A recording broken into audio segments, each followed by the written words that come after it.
Bem-vindos à primeira aula da disciplina de História dos Estados Unidos. E nada melhor do que começar o nosso curso falando sobre o nascimento dos Estados Unidos, a sua independência. Provavelmente você já ouviu falar alguma coisa a respeito disso. Ou então você vai me dizer que é um expert no assunto porque assistiu ao filme O Patriota, do Mel Gibson.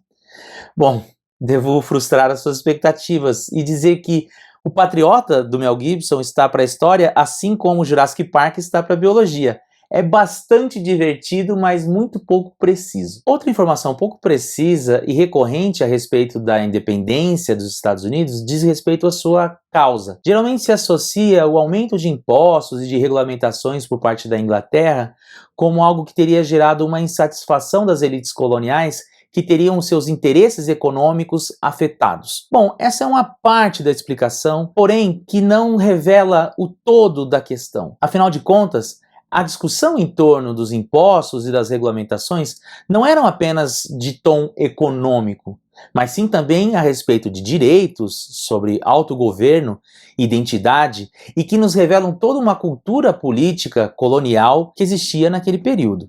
Em outras palavras, a crise imperial gerada pela criação de novas regulamentações e impostos nos ajudam a desvendar alguns mistérios desse processo de independência, mas que não estão vinculados apenas aos interesses econômicos das elites, mas sim sobre qual era o seu papel no desenvolvimento do Império Britânico, qual era o seu sentido de pertencimento a uma identidade inglesa e, por último, uma própria emergência de uma identidade americana como resposta a esse momento. Tendo dito isso, vamos passar a entender um pouco melhor como é que aconteceu essa crise imperial e como ela nos ajuda a entender o processo de independência dos Estados Unidos. Lembrando que a aula de hoje é fundamentada no texto do Francis Cogliano chamado Imperial Crisis, que está no seu livro intitulado Revolutionary America. Se nós tivéssemos que escolher alguém para botar a culpa na independência dos Estados Unidos, esse alguém seria o Canadá. Calma que vocês já vão entender. Na verdade, toda a bibliografia que estuda a independência dos Estados Unidos é unânime em dizer que o processo de independência começa com o final da Guerra dos Sete Anos, em 1763. Essa foi uma guerra que envolveu França e Inglaterra, mas que, diferente das outras, teve a sua motivação desenvolvida dentro do continente americano, num conflito entre colonos ingleses versus indígenas que se encontravam no território francês, eram tutelados pelo Estado francês. Esse conflito por disputas de terras acabou escalando e virou um conflito formal entre essas duas potências mundiais. O fato é que a guerra foi vencida pela Inglaterra e, como parte do acordo assinado em 1763, a Inglaterra incorporou ao seu território americano faixas de terras que antes pertenciam à França. Com receio de que esses novos súditos não reagissem bem à presença de uma nova coroa, a Inglaterra resolveu enviar novas tropas e aumentar o seu contingente de homens no continente americano como estratégia para se precaver de possíveis levantes e motins. Boa parte desse novo território anexado pela Inglaterra é onde hoje se encontra o Canadá. Um dos primeiros aspectos que a gente pode analisar sobre como essa guerra impactou para o processo de independência é justamente o fato de que foi pela primeira vez um evento em que as 13 colônias lutaram juntas contra um inimigo comum, o que pode ter dado um pontapé para um desenvolvimento de um sentido de unidade entre as 13 colônias que até então não existia. Por outro lado, a guerra acabou gerando uma experiência de guerra que acabou formando militares que depois atuariam na guerra de independência do lado dos colonos, como o George Washington. Essa experiência militar de combate também possibilitou que os colonos desenvolvessem entre si uma percepção de que eles eram capazes de se proteger independente do apoio e do suporte do exército britânico. Porém, as insatisfações com a Inglaterra também encontram o seu início neste momento, pois, assim que terminada a guerra, o parlamento inglês proibiu que qualquer colono que já vivesse no continente americano participasse da ocupação desse novo território anexado. Se nós pararmos para pensar, foi justamente isso que levou ao conflito da Guerra dos Sete Anos, a necessidade de ocupação de novos territórios por parte desses colonos. Isso fez com que gerasse um primeiro momento em que os colonos percebiam que os interesses do parlamento inglês nem sempre eram iguais aos seus próprios interesses. Porém, essa insatisfação fica mais evidente quando a Inglaterra decide que quem iria pagar pelos custos da guerra seriam os colonos americanos. Afinal de contas, para a Inglaterra, a vitória contra a França não foi apenas gloriosa, mas também muito cara. Neste período, o déficit britânico saltou de 73 milhões para 137 milhões de libras, sendo que os juros da dívida consumiam 60% do orçamento britânico. Ou seja, para pagar os custos da guerra e da manutenção dos exércitos em território americano, a Inglaterra precisava aumentar a sua arrecadação. E uma forma que ela encontrou para aumentar essa arrecadação foi aumentando os impostos junto às suas colônias na América. É justamente isso o que o primeiro-ministro britânico, George Grenville, vai propor ao parlamento em 1763. O interessante é que, para fazer isso, Grenville vai alterar a relação que existia entre metrópole e colônias até então. Por quê? Diferente do que foi a colonização espanhola ou português, a colonização britânica não tinha nada de racional ou algo extremamente organizado. Não era como na colonização espanhola, que existia um território dividido em vice-reinados, com uma série de postos e cargos ligados diretamente à coroa. Não, na Inglaterra até a existência das 13 colônias demonstravam que existia uma autogovernança e um desenvolvimento de leis próprias que levavam ao regimento da vida das pessoas que lá viviam. Nesse sentido, a implementação de novas regras de impostos vão estabelecer a tentativa de um controle mais racional por parte da Inglaterra, o que, de certa maneira, não vai ser bem recebido por parte dos colonos. Geralmente, as leis e os tratados que a Inglaterra tinha em relação às suas colônias acabavam caindo em desuso ou eram muito mal aplicadas, justamente por conta de uma falta de eficiência e de uma presença maior da coroa junto às suas colônias. E é justamente na retomada de um desses regulamentos que havia caído em desuso que Grenville vai tentar implementar o seu plano de arrecadação, que é a retomada dos atos de navegação. Os atos de navegação previam que os americanos podiam enviar as suas mercadorias e seus bens somente recorrendo a portos e navios britânicos. Para que essa lei fosse então respeitada, Grenville resolveu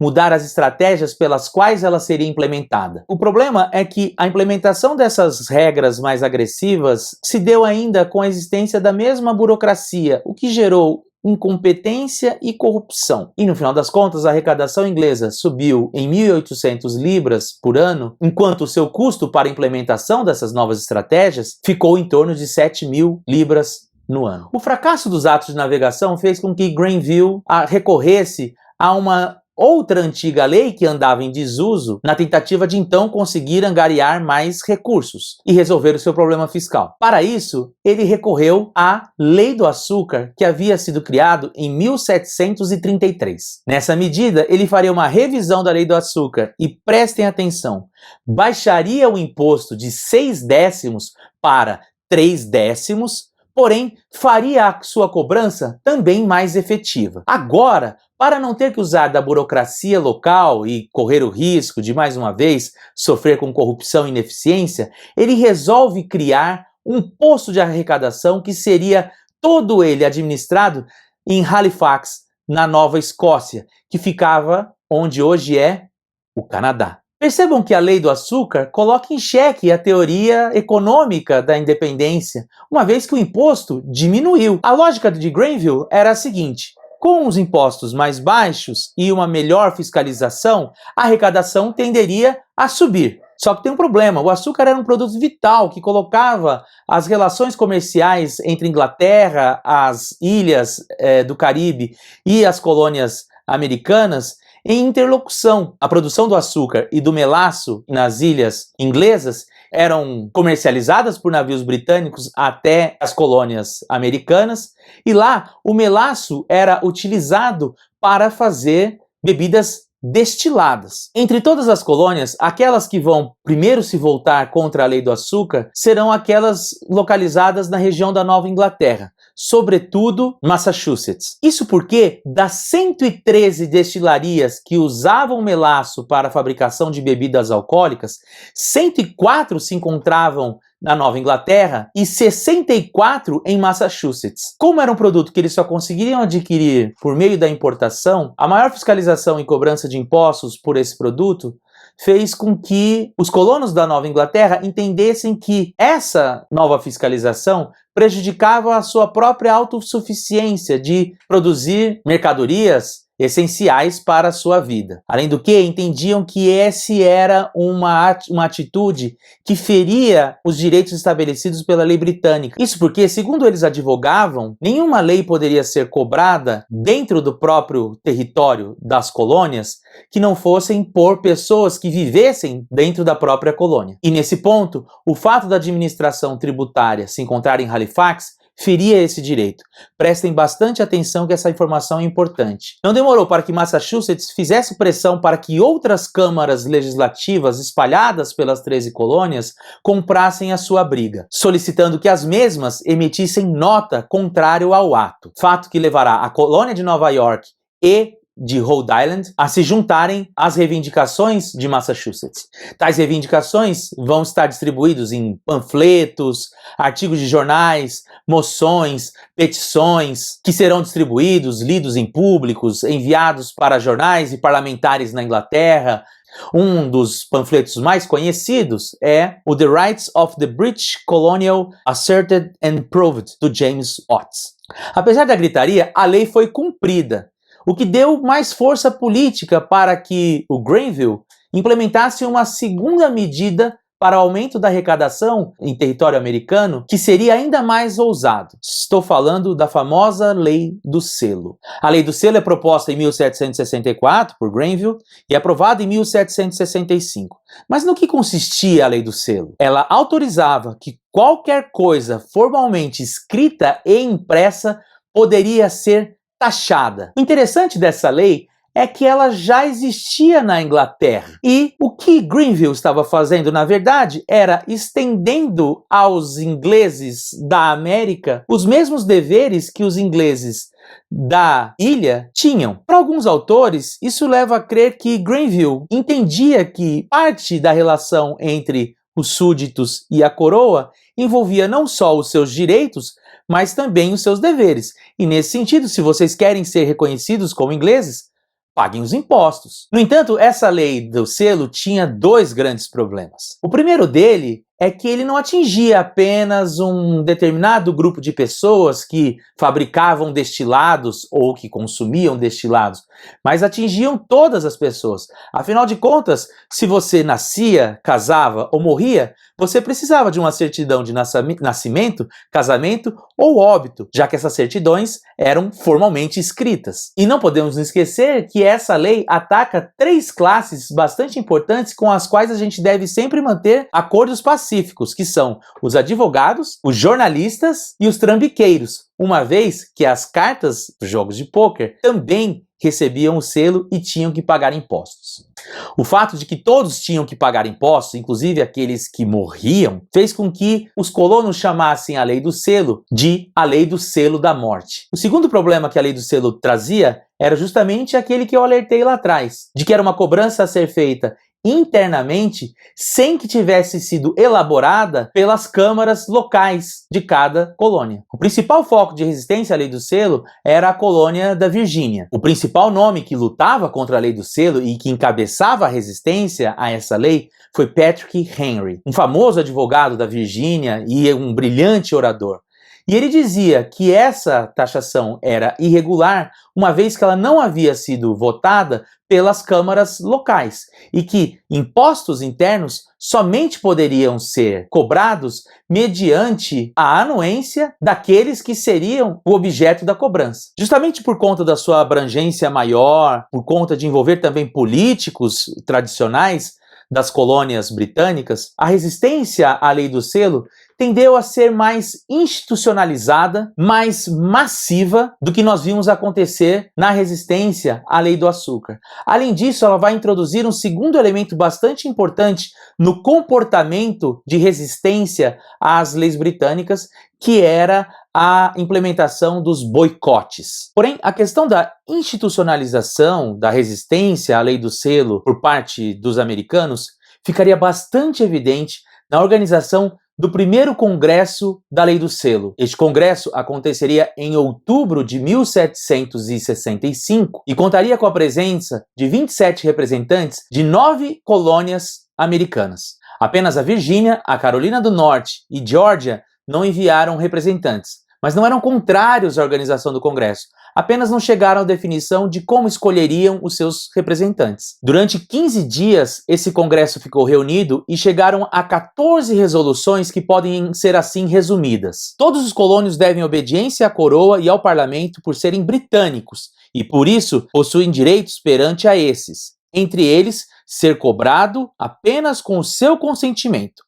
Os impostos devem ser criados por suas assembleias locais. A submissão às cortes externas representava uma infração aos direitos dos colonos. Consideravam que era impossível pagar os impostos por conta da falta de numerários na colônia e também por considerarem que todos os lucros do comércio atlântico iam para a Grã-Bretanha. Percebam que da mesma forma que Granville dizia que os colonos deveriam pagar impostos porque eles eram britânicos, os colonos diziam que, por serem britânicos, eles deveriam participar da aprovação de leis que iriam incidir sobre eles. Existe aí, portanto, uma disputa sobre o que é ser britânico, quais são os deveres e quais são os direitos impostos a eles. A verdade é que o Congresso do Selo trouxe alguns argumentos ideológicos e econômicos para os colonos.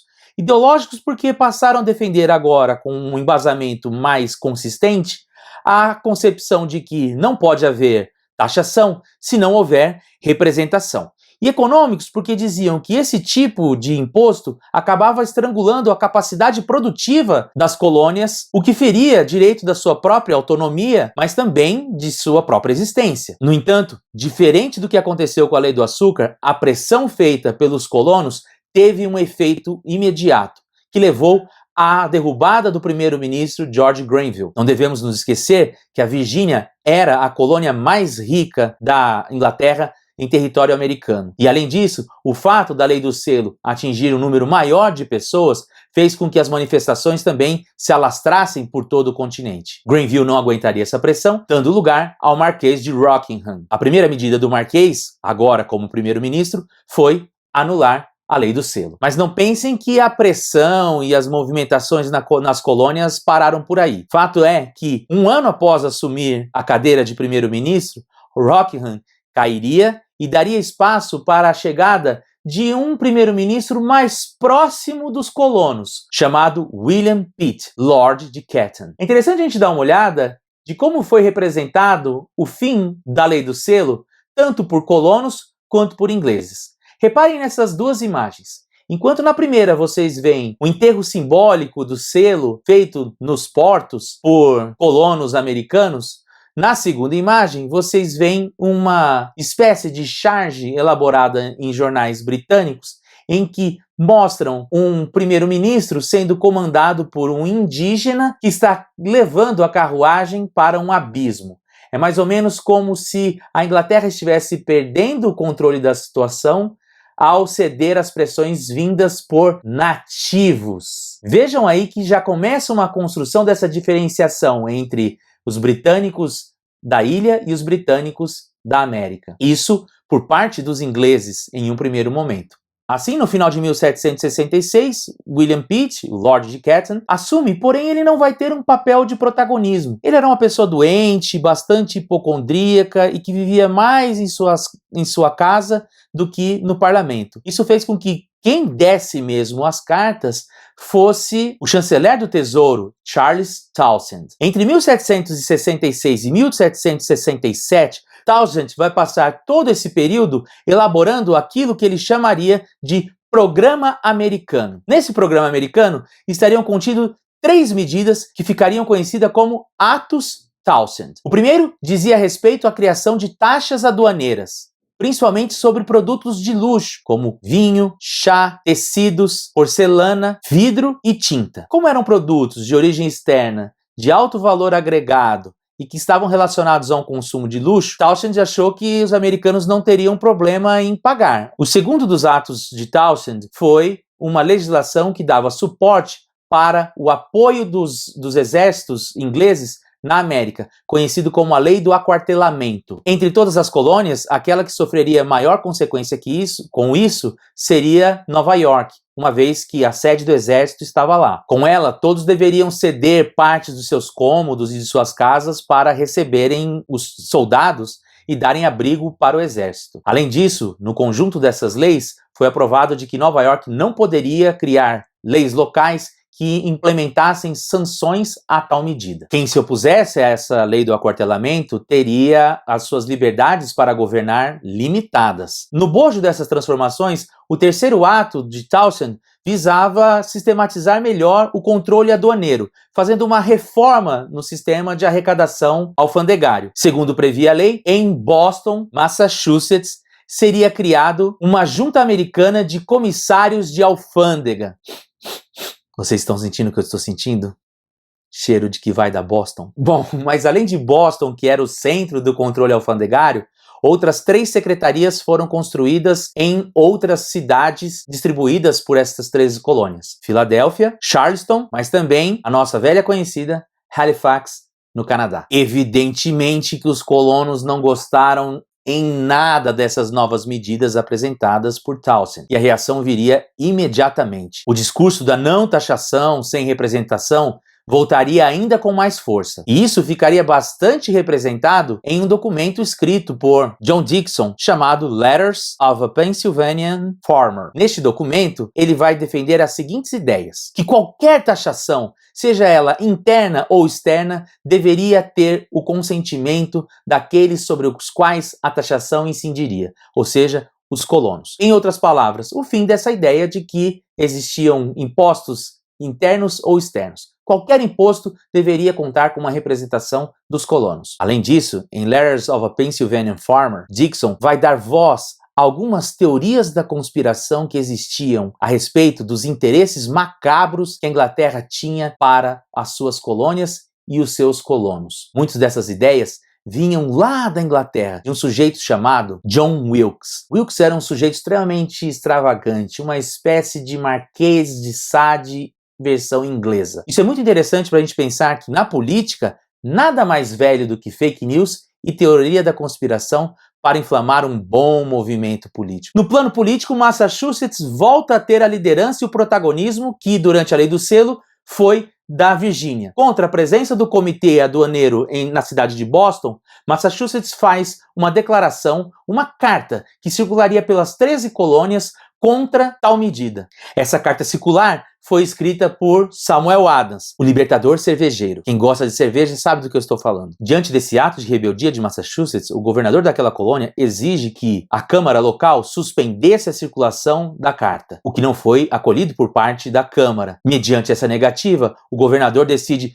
fechar a Câmara Legislativa de Massachusetts. A estratégia de Boston foi aquela que nós conhecemos na Lei do Selo, o boicote. Boston vai liderar uma campanha contra o consumo dos produtos taxados, o chá, o vidro, o vinho, o tecido, as tintas, para que os ingleses sentissem na pele a baixa na arrecadação.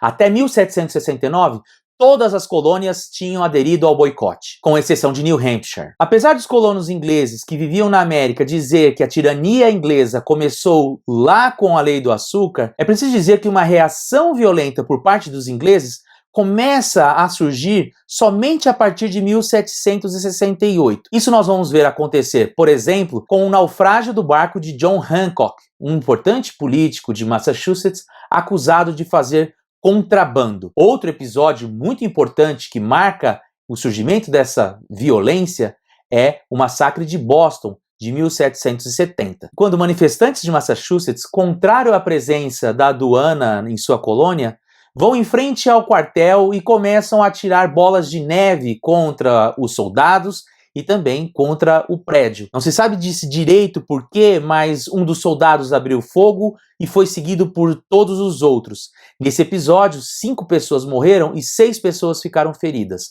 todas elas civis. Outra coisa importante sobre os atos Townshend e também pela Lei do Selo é que, devido à sua abrangência e a um grupo étnico bastante diversificado ao qual ele atingia, é possível dizer que, neste momento, a adesão à resistência às políticas impostas pelo parlamento atingiu também frações generalizadas da sociedade. Nós vamos destacar aqui, por exemplo, a atuação das mulheres.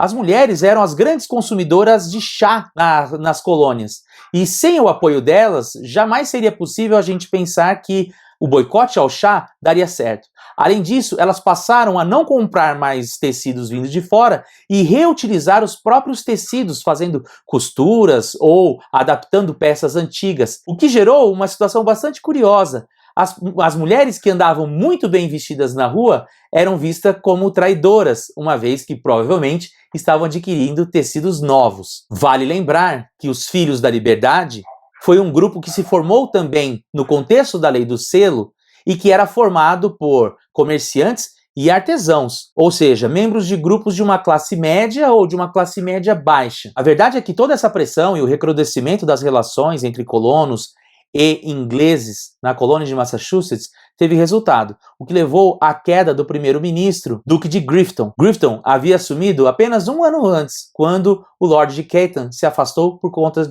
de problemas de saúde. Com a queda do Duque de Grafton, Lord North assume como primeiro-ministro. Calma que agora acabaram as quedas dos primeiros ministros. North vai até 1782. Porém, toda essa dança de cadeiras de ministros, foram 5 ministros entre 1763 e 1770, é algo que não te contam quando dizem que as taxas foram apenas um aspecto econômico nessa relação entre colônia e metrópole. Na verdade, como vocês podem ver, os grupos de pressão se movimentavam bastante e eram ouvidos na Inglaterra, fato que levava ao afastamento, à queda ou à renúncia de ministros. Ou seja, havia toda uma dinâmica política que era resultante dessa implementação de novas leis, de novas tarifas, de novas regulamentações alfandegárias e que iam muito além das questões econômicas. Sendo assim, durante 3 anos, essa discussão sobre novas políticas alfandegárias ficaram deixadas de lado. Porém, em 1773, viria aquela que se configuraria como a pá de cal na relação entre ingleses e colonos americanos. Estou falando da Lei do Chá, de 1773, e que teria como grande momento de conflito, mais uma vez, a colônia de Massachusetts. Segundo a Lei do Chá, todas as obrigações impostas pelos atos Townshend em relação ao produto seriam mantidas, ou seja, a cobrança dos impostos aduaneiros mais altos para o chá. Além disso, toda a movimentação, transporte e comercialização do chá seria feito pela Companhia das Índias Inglesas. Mais uma vez, a resposta dos colonos foi o boicote. No verão seguinte à implementação da Lei do Chá, de maneira organizada, várias colônias se recusaram a receber o chá vindo de navios da Companhia das Índias Inglesas. Algumas colônias simplesmente impediram o desembarque do chá em seu território. Outras recebiam a mercadoria e guardavam em estoques. Porém, em Massachusetts, os Filhos da Liberdade tiveram a seguinte ideia. No meio de uma noite, durante a festa do chá em Boston, eles invadiram os navios ingleses e jogaram toda a mercadoria de chá no mar, gerando um prejuízo de 10.000 libras. O interessante dessa ação coordenada pelos Filhos da Liberdade foi que ela foi protagonizada por 66 pessoas vestidas como indígenas, inclusive usando moicanos. É importante a gente perceber isso porque dessa vez já é alguma coisa que parte dos próprios colonos, essa identidade de se verem como nativos. Essa adesão a uma visão mais nativa em relação aos ingleses é importante porque já começa a demarcar um sentido identitário de diferença entre nós e eles. Se até então eles se consideravam súditos ingleses, como a gente viu, por exemplo, nas declarações oriundas do Congresso da Lei do Selo, agora a imagem de que eles são diferentes já começa a se cristalizar, ainda de uma maneira bastante alegórica, que é incorporando a figura do indígena. Diante do que aconteceu na festa do chá, o parlamento inglês ficou revoltado e promulgaram aquilo que os americanos chamariam de atos intoleráveis. O primeiro deles foi o fechamento do porto de Boston até que todo o dinheiro perdido naquela ação fosse ressarcido. O segundo ato intolerável foi a nomeação de um interventor em Massachusetts. O terceiro ato foi a implementação do ato de justiça, que dizia que as pessoas envolvidas em casos de resistência e de ataque à soberania inglesa poderiam ser julgados agora fora da sua própria colônia. O quarto ato foi um recrudescimento do aquartelamento, dando mais poder e autoridade ao exército e prevendo uma presença ainda maior de soldados, principalmente na cidade de Boston. Boston ficou uma cidade, de fato, sitiada nesse período. E o quinto ato, que foi considerado intolerável para os colonos americanos, foi o ato de Quebec, que deu liberdade religiosa nos territórios que hoje a gente conhece por Canadá. Os americanos das 13 colônias viram isso como uma espécie de provocação. A verdade é que Massachusetts tinha muita influência no jogo colonial. Sendo assim, as demais colônias tomaram os atos contra Massachusetts como algo que lhes dizia respeito. Se isso estava acontecendo com Massachusetts hoje, poderia ser que acontecesse com qualquer outra colônia, em qualquer tempo, depois. Isso fez com que fosse convocado o primeiro Congresso Continental de 1775. Nesse congresso, nós já teremos a presença de 55 delegados de 12 colônias diferentes. Apenas a Geórgia não enviou representantes. Entre os delegados, a maioria era formado por advogados, comerciantes ou fazendeiros, que desempenhavam lideranças locais e eram proeminentes em suas regiões. Ainda que todos estavam bastante incomodados com os atos intoleráveis, não podemos dizer que os grupos chegaram de maneira homogênea e com o mesmo discurso para esse congresso.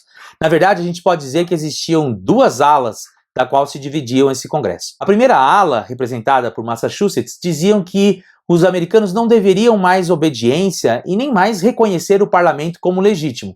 Apenas deveriam obediência ao rei Jorge III, o rei da Inglaterra, e que isso demonstrava a continuação de uma tradição local que era a de ser súdito do rei e ter leis próprias. Já a segunda ala, representada por delegados de Nova York e da Pensilvânia, diziam que era preciso manter um relacionamento com o parlamento e tentar se encontrar uma posição mais conciliadora para os eventos. Do primeiro Congresso Continental de 1774, alguns posicionamentos foram retirados.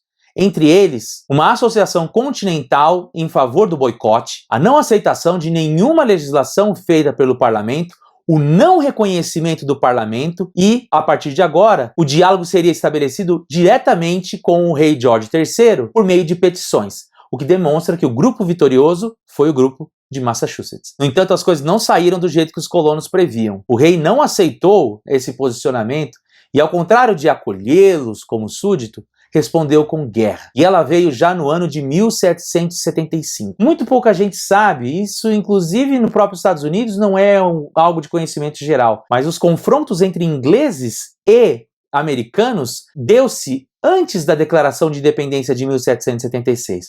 Para ser mais preciso, ocorreu na Batalha de Lexington, em Massachusetts, em 1775. Na verdade, a gente não pode nem chamar de batalha, porque foi um verdadeiro massacre. Nós tivemos uma tropa organizada, formada por oficiais profissionais, contra um bando de milicianos organizados de maneira quase que improvisada e que se confrontaram no território de Massachusetts. O ataque do exército britânico a cidadãos de Massachusetts resultou numa resposta imediata das colônias, que foi a convocação do segundo Congresso Continental, agora sim, de 1775. Junto com o ataque britânico, Lord North encaminhou uma proposta de conciliação.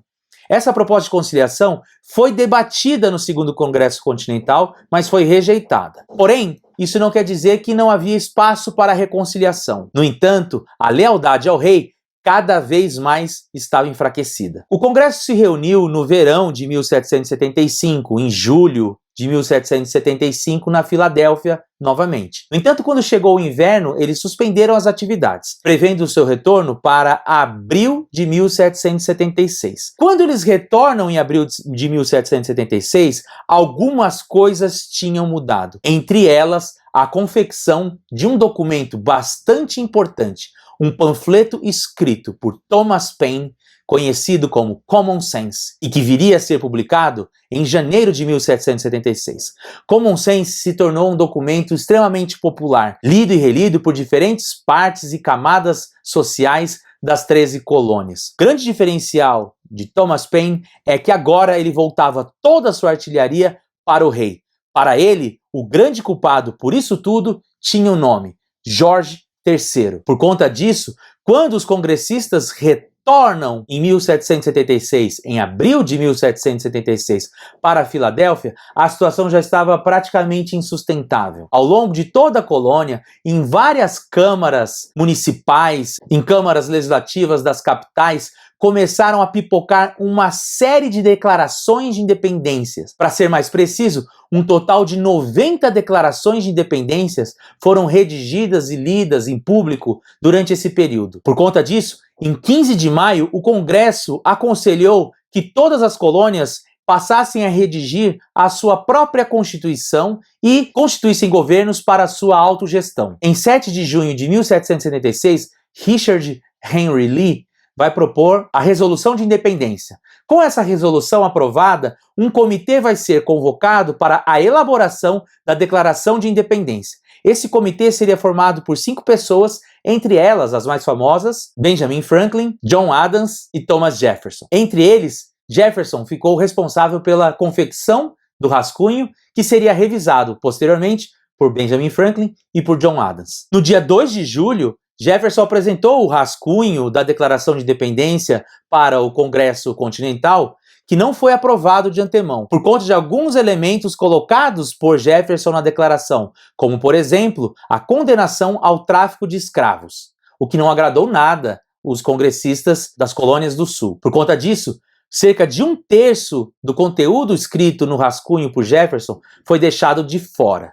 E no dia 4 de julho, finalmente, a Declaração de Independência dos Estados Unidos seria aprovada. A organização de um exército para se defender dos ataques britânicos já havia sido feito ainda no verão de 1775, tendo George Washington como seu comandante em chefe. E Washington seria então o general que lideraria os americanos para a vitória contra os ingleses, que se daria no ano de 1783. Não vou aqui entrar em detalhes da guerra, porém eu vou aqui sublinhar 3 batalhas que vocês devem conhecer. A primeira batalha que eu quero destacar é a Batalha de Long Island, de 27 de agosto de 1776. Trata-se do primeiro conflito pós-declaração de independência, que aconteceu no estado de Nova York. Por que ela é tão importante? Ela é importante porque há um dado curioso nela. Washington organiza o seu exército de maneira a perfilar como um exército regular, seguindo a tradição europeia. Isso foi um recado que Washington queria dar para os ingleses, de que eles não eram apenas milicianos ou amadores, mas que eles conheciam o jeito certo de guerrear.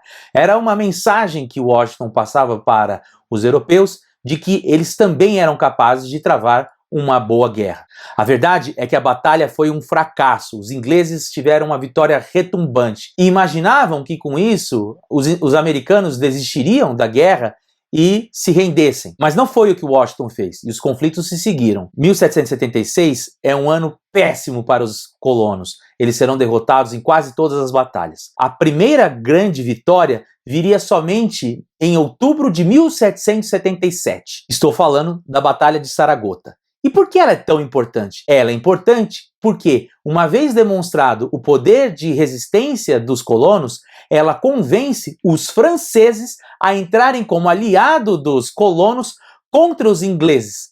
Vejam só, depois da Guerra dos 7 Anos, quase 15 anos depois, agora os franceses seriam aliados dos colonos. Isso você sabe porque você viu no Patriota. O interessante do apoio francês é que ele já tinha nascido de livres iniciativas. Vários nobres franceses, encantados com a causa americana, largaram suas terras e vieram para a América para lutar juntos dos americanos. Um deles, o mais importante talvez, é o Marquês de Lafayette. Depois de Saragota, os colonos passam a colecionar mais vitórias, o que faz com que os ingleses mudem de estratégia e comecem a atacar mais as colônias do sul, o que foi uma péssima estratégia, uma vez que no sul eles iriam combater não apenas soldados americanos, mas também mosquitos. Isso mesmo, os mosquitos do sul foram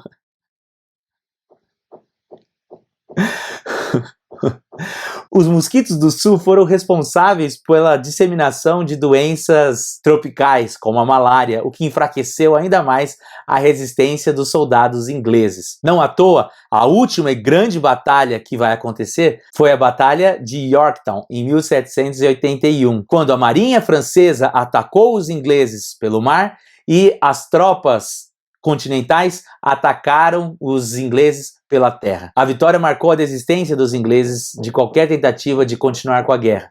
No entanto, ela vai continuar ainda em território europeu até 1783, quando ela formalmente termina. Ainda sobre os franceses, é interessante nós pensarmos que muitos deles voltaram para a França falando sobre república, sobre o fim da monarquia, sobre o fim da tirania, e participariam ativamente na Revolução Francesa, como foi o caso do Marquês de Lafayette, que aconteceria 6 anos após o final da Guerra de Independência. Mas isso é assunto para uma outra disciplina. O importante é que, no próximo vídeo dessa primeira aula, nós vamos falar sobre uma coisa bastante interessante e que reforça ainda mais essa ideia de que não havia um grande pensamento sobre o que era ser americano e nem de que a independência é somente uma reação a interesses econômicos frustrados. Estou falando do texto do Bernard Bailyn, Fontes e Tradições, que nós vamos trabalhar no próximo vídeo.